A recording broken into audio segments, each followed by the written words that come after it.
இங்க ஒரு பொண்ணை சில கிரிமினல்ஸ் ஒரு மலையோட அடிவாரத்துக்கு வரைக்கும் துரத்திக்கிட்டே வர்றாங்க. அப்போ அவங்க நெருங்கி வர்றதை பார்த்து அந்த பொண்ணு வேற வழி இல்லாம தப்பிக்கிறதுக்காக அவன் முன்னாடி இருந்த செங்குத்து பாறைக்கு மேல ஏற ஆரம்பிக்கிறான். ஆக்சுவலா அவன் கொலை பண்ணின ஒரு முக்கியமான எவிடன்ஸ் இவ கிட்ட இருக்கும். அந்த எவிடன்ஸ் போலீஸ்ல கொடுத்தா 25 வருஷம் ஜெயில போட்டுருவாங்கன்னு அவளை கொலை பண்ண துரத்தி வருவான். அவன் அவ கிட்ட வந்து அவளோட காலை பிடிச்சு இழுக்க ட்ரை பண்றான். அப்போ அந்த பொண்ணு எட்டி உதைச்சதுல அவன் அந்த பாறையில இருந்து ஸ்லிப் ஆகி கீழே விழுந்துடுறான். ஆனா அதிர்ஷ்டவசமா அவன் அவ்வளவு ஹைட்டான பாறையில இருந்து விழுந்ததுக்கு அப்புறமும் சின்ன காயங்கள் மட்டும்தான் உண்டாயிருக்கும். அந்த பொண்ணு திரும்பவும் மேல நோக்கி வேகமா ஏறி போக ஆரம்பிக்கிறான். ஏன்னா அந்த கிரிமினல்ஸ் எப்படியும் அங்க இருந்து அவ்வளவு சீக்கிரம் திரும்பி போக மாட்டாங்கன்னு அவளுக்கு தெரிஞ்சிருக்கும். அவன் நினைச்சது அப்படியே கரெக்டா தான் இருக்குது. அவங்க அடிபட்டவனுக்கு ஃபர்ஸ்ட் எய்ட் கொடுக்குறாங்க. அதுக்கப்புறமா அவங்க எல்லாரும் அந்த பாறையில ஏறுற மிஷின் எல்லாத்தையும் கொண்டு வந்து சேஃபா ஏற ஆரம்பிக்கிறாங்க. அதை பார்த்து அந்த பொண்ணு ஷாக் ஆகுறான். இப்போ அந்த இடத்துல மென்மையான பாறைகள் இருக்கிறதால அவளால மேல ஏறி போறது கஷ்டமாகுது. அப்போ அங்க இதுக்கு முன்னாடி அந்த பாறையில ஏறினவங்க விட்டுட்டு போன ஒரு ரோப்பை பார்க்கறான். உடனே அவ கஷ்டப்பட்டு ட்ரை பண்ணனாலும் அவளால அந்த ரோப்பை பிடிக்க முடியல. உடனே அவ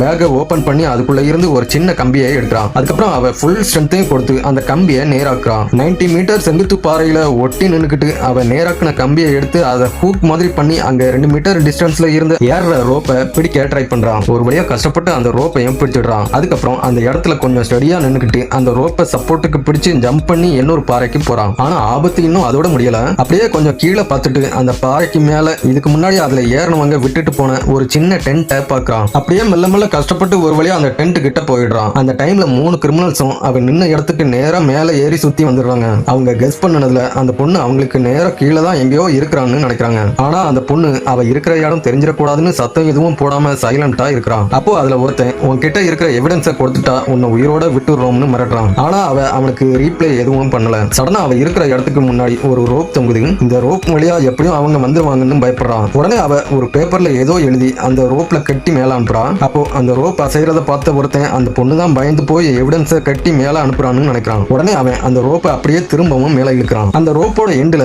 ஒரு ஒயிட் பேப்பர் மட்டும் தான் கட்டி இருக்குது. அந்த பொண்ணு எவிடன்ஸை அனுப்பி இருக்க மாட்டா. அந்த கிரிமினல்ஸுக்கு ஒரு முக்கியமான மெசேஜை எழுதி அனுப்பியிருப்பா. ஏமாந்து போன கிரிமினல்ஸோட கோபம் இப்போ கொலவெறியா மாறுது.